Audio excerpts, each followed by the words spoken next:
దాసరి గారు ఆయన చనిపోయినప్పుడు ఆయన కనీసం చూడ్డానికి కూడా రాని వాళ్ళ మీద మీ అభిప్రాయం ఏంటి? అది వాళ్ళ సంస్కారం, వాళ్ళ విజ్ఞత, అంతే. ఓకే.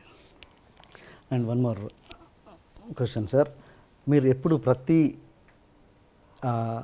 దాంట్లో ప్రతి స్టేజ్లో కావచ్చు, ప్రతి ఎక్కడైనా ఒక చిన్న ఫంక్షన్లో కావచ్చు, వన్ మ్యాన్ షోగా ఉండడానికి ఎక్కువగా ఇష్టపడతారు ఎందుకు? మీరే అంతా అన్నట్టుగా వన్ మ్యాన్ షోగా ఎక్కువ మీరు ప్రిఫర్ చేస్తారు ఎందుకు? మీరే ఎక్కువగా మాట్లాడాలనడానికి లేదా మీరే వన్ మ్యాన్ షోగా ఉండడానికి ఇష్టపడతారు? నాకు అర్థం కాదు ఆ ప్రశ్న. అంటే ఎక్కడ మీరు సపోజ్ ఎగ్జాంపుల్ చెప్తాను, మీరు ప్రతిదీ అందరిని అంటే మనకు ఎంతమంది గొప్ప వాళ్ళు ఆత్మీయంగా ఉండొచ్చు, సపోజ్ మీరు రజనీకాంత్ గారు ఆత్మీయులు, బట్ ఒక పబ్లిక్ ప్లాట్ఫామ్లో ఉన్నప్పుడు వాళ్ళని వాడు వీడు అని సంబోధిస్తుంటారు మీరు, అంటే మీకన్నా చనువు అన్నది పబ్లిక్ చూపిస్తుంటారు, అది ఎంతవరకు కరెక్ట్ అన్నది నేను. ఎన్టీ రామారావు గారు మహానుభావుడు ఒక ఫంక్షన్లో నేను చంద్రబాబు అంటుండేవాడిని, నన్ను మోహన్ బాబు అన్నా అనేవాడు. చంద్రబాబు నాయుడు గారు అని అన్నాను, ఓకే, నా దగ్గర వీడియో ఉంది. గబక్కన మైక్ లాక్కొని ఆయన ఆ వేదిక మీద నేను, దాసనారాయణ గారు, రజనీకాంత్, రాఘవేంద్రరావు ఉన్నారు, అల్లరిపల్లి సీతో, ఓకే, గబక్కన మైక్ లాక్కున్నాడు ఆయన. ఏమది కొత్తగా మీరు ఏదో గారు అంటున్నారు, అది కదన్నయ్య, ఏమది నన్ను ఎన్టీ రామారావు అనలేదు కదా, అన్నయ్య రామారావు గారు అన్నారు, ఏమి వారుకున్న చదువు తప్పే ఉంది అన్నాడు. ఆయన అన్నాడని అలా కాదు, ఐ గివ్ రెస్పెక్ట్. ఎనీ ముఖ్యమంత్రి అయినా ఎవరైనా గౌరవిస్తాను. చంద్రబాబుని వాడు అని సంబోధించనే తప్పది, చంద్రబాబుని సంబోధిస్తారు. రజనీకాంత్కు నాకు ఇంకో అమరీష్ అని ఓకే, మేమంతా స్నేహితులు కాబట్టి సహజంగా అది తప్పు అని అనడానికి మీరెవరు? వాడికి నాకు ఇష్టమైనప్పుడు, మా ఇద్దరికి ఇష్టమైనప్పుడు మీరెవరు? అసభ్య పదజాలం వాడినప్పుడు తప్పు, స్నేహపూర్వకంగా వాడు వీడు అని అంటే తప్పులేదు. రజనీకాంత్ నన్ను ఒకసారి దొంగనా కొడుకుడు అన్నాడు రామారావు గారిని పక్కన పెట్టుకుని, ఏది పబ్లిక్లో. ఓకే, సరదాగా రామారావు గారు ఓరు పగలబడి వేడు ఆయన, అంటే అది సరదాగా వాడు అంటూ ఉంటాడు, వీ లవ్, అంత అది తప్పెట్టు అవుతుంది. అంటే ఇప్పుడు మీరు అన్నది మామూలుగా పబ్లిక్లో ఉన్నప్పుడు కాదు, పబ్లిక్ ప్లాట్ఫామ్లో అన్నాడా స్టేజ్ మీద? మేము ఫంక్షన్ చేస్తుంటే ఓకే, సరదాగా అన్నాడు. నేను అది మర్చిపోయాం, మీరు అడుగుతున్నారు కానీ మేము ఆత్మీయులు సరదాగా మాట్లాడుకుంటూ ఉంటాం. Okay, okay. అంటే ఇప్పుడు మీకు గురువు గారైన దాసరి గారు కూడా మిమ్మల్ని నాకు తెలిసి స్టేజ్ మీద ఎప్పుడు వాడు వీడు అని సంబోధించలేదు ఆయన. ఒక సందర్భంలో ఎప్పుడైనా మోహన అని, దాందే ఉంది, అలా ఆయన ఒరే అంటే సంతోషం నాకు. ఓకే, అంటే నేను మాట్లాడేది ఏంటంటే రాఘవేంద్ర గారు నన్ను సోదర అంటాడు, ఇంకా అదే టాపిక్ వదిలేవాడిని. Okay, okay, okay.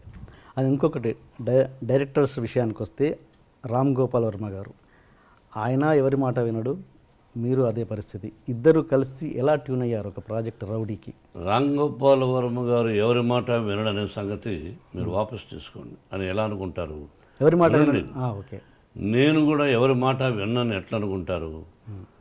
వినదగు ఎవరు చెప్పిన రామ్ గోపాల్ వర్మ మదరు, సిస్టరు, వాళ్ళ నాన్నగారు, ఆ ఫ్యామిలీ నాకు బాగా ఇష్టం, నాకు సన్నిహితుడు ఆయన కుమారుడు.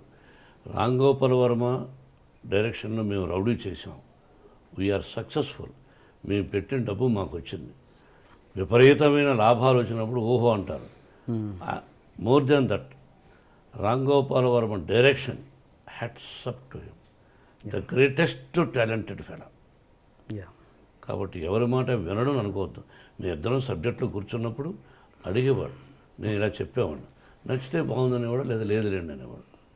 ఓకే, ఆ వర్డ్ వాపస్ తీసుకుంటున్నాను.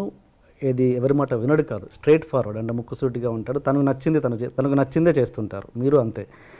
అలాంటి వ్యక్తులు ఇద్దరు ట్రావెల్ చేస్తున్నప్పుడు ఎక్కడో క్లాష్ వస్తుంటుంది, అలాంటిది ఎప్పుడు మీ క్లాష్ రాలేదు, రాదు, రాబోదు. ఓకే, రామ్ గోపాల్ వర్మ గారు నాకు క్లాష్ రాలేదు, రాదు, రాబోదు. అండ్ ఆయన నా బెస్ట్ ఫ్రెండ్ మోహన్ బాబు గారు అని స్టేజ్ మీద అనౌన్స్ చేశారు కదా. ఓకే సార్, మీకు స్త్రీ అండ్ పురుషులకి ఇద్దరికి మీరు సమానంగా ట్రీట్ చేస్తారా? స్త్రీని పురుషుల్ని ఇద్దరిని సమాన హక్కులు ఉండాలన్నది ట్రీట్ చేస్తారా? హక్కులు అందరికీ ఒకటిగా ఉండాలి. నాకు ముగ్గురు బిడ్డలు, లక్ష్మీ ప్రసన్న కటెను, లక్ష్మీ ప్రసన్న, విష్ణువర్ధన్ బాబు, మనోజ్ కుమార్. ఆస్తులు ముగ్గురికి సమానంగా పంచుతాను. But I give preference for my daughter. అలాగే ఆర్యానా, వివియానా, నివియానా. ఆడపిల్లలంటే నాకు ఇష్టం. మగవాళ్ళని అలానే చులకనగా చూస్తాను కదా, నేను మగాడిగా. మరి ఇప్పుడు మనోజ్ బాబుకి, విష్ణుబాబుకి అవరామ్ భక్త అని పేరు పెట్టారు. ఎవరికండి? అవరామ్.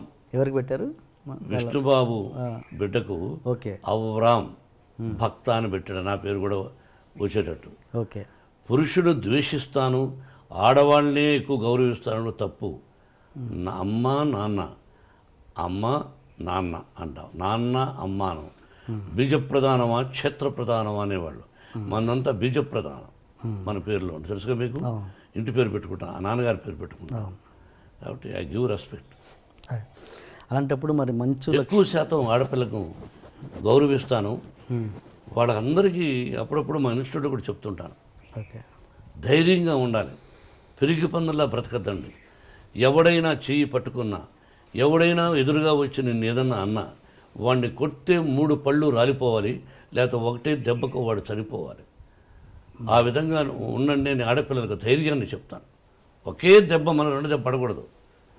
అలా ఉండండి ఆడపిల్లలు. సొసైటీలో ధైర్యంగా బ్రతకండి.